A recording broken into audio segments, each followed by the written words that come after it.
हमारे जैन संतों और साधियों के मार्गदर्शन और आशीर्वाद से संभव हुआ है और इसलिए मैं आप सभी के चरणों में प्रणाम करता हूं। मैं समस्त देशवासियों को महावीर जयंती के इस पवित्र अवसर पर अपनी शुभकामनाएं देता हूं। आप सब तो जानते हैं, चुनाव की इस भागदौड़ के बीच इस तरह के पुण्य कार्यक्रम में आना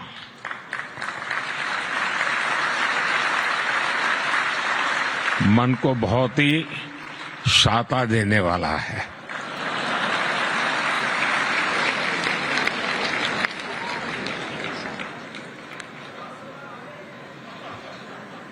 पूज्य संतगण, आज इस अवसर पर मुझे महान मार्गदर्शक समाधिस्थ आचार्य श्री 108 विद्यासागर जी महाराज का स्मरण होना स्वाभाविक है। पिछले ही वर्ष छत्तीसगढ़ के चंद्रागिरी मंदिर में मुझे उनका सानिध्य मिला था। उनका भौतिक शरीर भरेली हमारे बीच नहीं है, लेकिन उनके आशीर्वाद जरूर हमारे साथ है। साथियों, भगवान महावीर का ये 2550वां निर्वाण महोत्सव हजारों वर्ष का एक दुर्लभ अवसर है।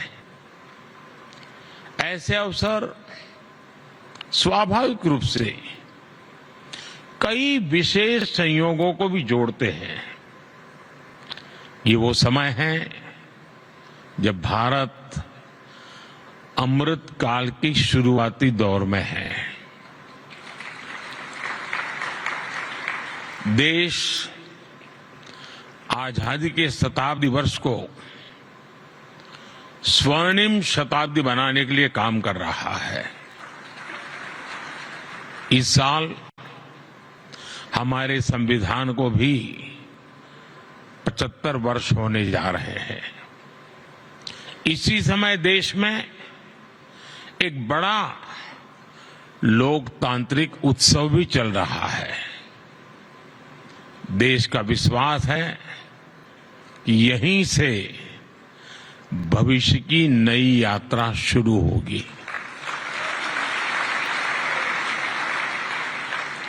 इन सारे संयोगों के बीच आज हम यहां एक साथ उपस्थित हैं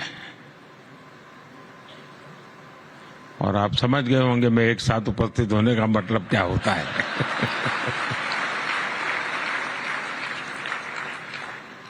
मेरा आप लोगों से जुड़ा बहुत पुराना है।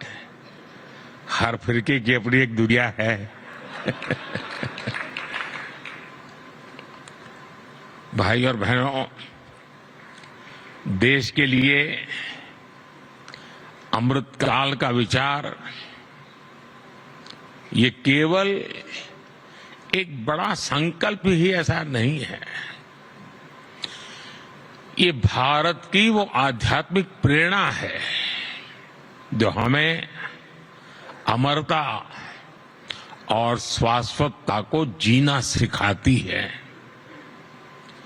हम 2500 वर्ष बाद भी आज भगवान महावीर का निर्वाण दिवस मना रहे हैं और हम ये जानते हैं कि आगे भी कई हजार वर्ष बाद भी ये देश भगवान महावीर से जुड़े ऐसे उत्सव मनाता रहेगा।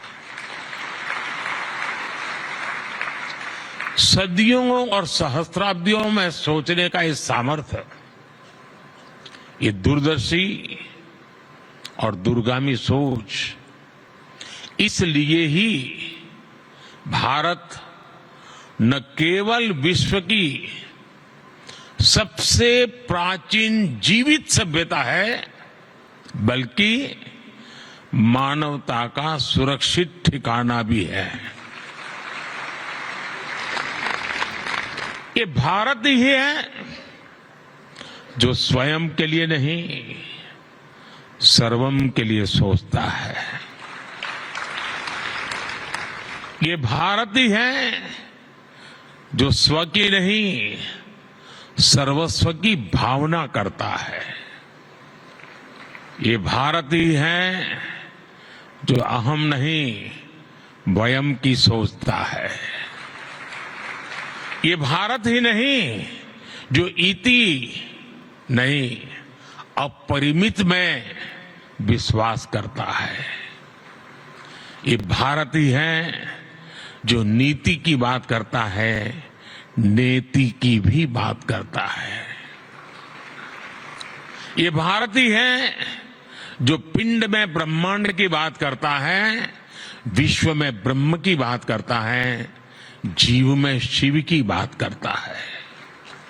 साथियों, हर युग में जरूरत के मुताबिक नए विचार आते हैं, लेकिन जब विचारों में ठहराव आ जाता है तो विचार वाद में बदल जाते हैं और वाद विवाद में बदल जाते हैं। लेकिन जब विवाद से अमृत निकलता है और अमृत के सहारे चलते हैं तो हम नवसर्जन की तरफ आगे बढ़ते हैं। लेकिन अगर विवाद में से विष निकलता है तो हम हर पल विनाश के बीज बोते हैं। 75 साल तक आजादी के बाद हमने वाद किया, विवाद किया, संवाद किया और इस सारे मंथन से जो निकला, अब 75 साल हो गए।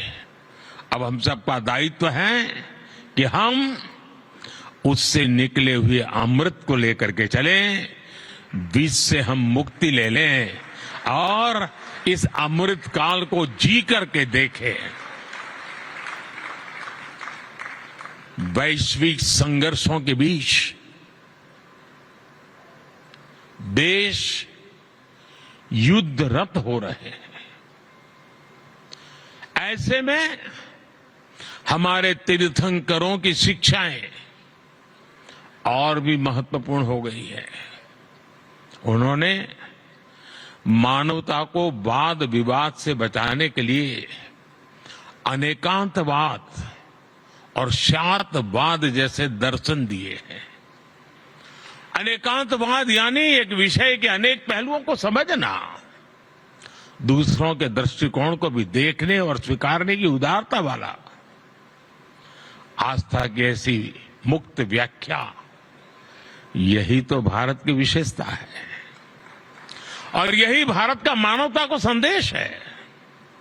साथियों, आज संघर्षों में फंसी दुनिया भारत से शांति की अपेक्षा कर रही है। नए भारत के इस नई भूमिका का श्रेय हमारे बढ़ते सामर्थ्य और विदेश नीति को दिया जा रहा है। लेकिन मैं आपको बताना चाहता हूं, इसमें हमारी सांस्कृतिक छवि का बहुत बड़ा योगदान है। आज भारत इस भूमिका में आया है क्योंकि आज हम सत्य और अहिंसा जैसे व्रतों को वैश्विक मंचों पर पूरे आत्मविश्वास से रखते हैं। हम दुनिया को ये बताते हैं कि वैश्विक संकटों और संघर्षों का समाधान भारत की प्राचीन संस्कृति में है, भारत की प्राचीन परंपरा में है। इसलिए आज विरोधों में भी बटे विश्व के लिए भारत विश्व बंधु के रूप में अपनी जगह बना रहा है। क्लाइमेट चेंज ऐसे संकटों के समाधान के लिए आज भारत ने मिशन लाइफ जैसे ग्लोबल मूवमेंट की नींव रखी है। आज भारत ने विश्व को one earth, one family, one future का विजन दिया है। क्लीन एनर्जी और सस्टेनेबल डेवलपमेंट के लिए हमने वन वर्ल्ड, वन सन, वन ग्रिड का रोडमैप दिया है। आज हम इंटरनेशनल सोलर अलायंस जैसे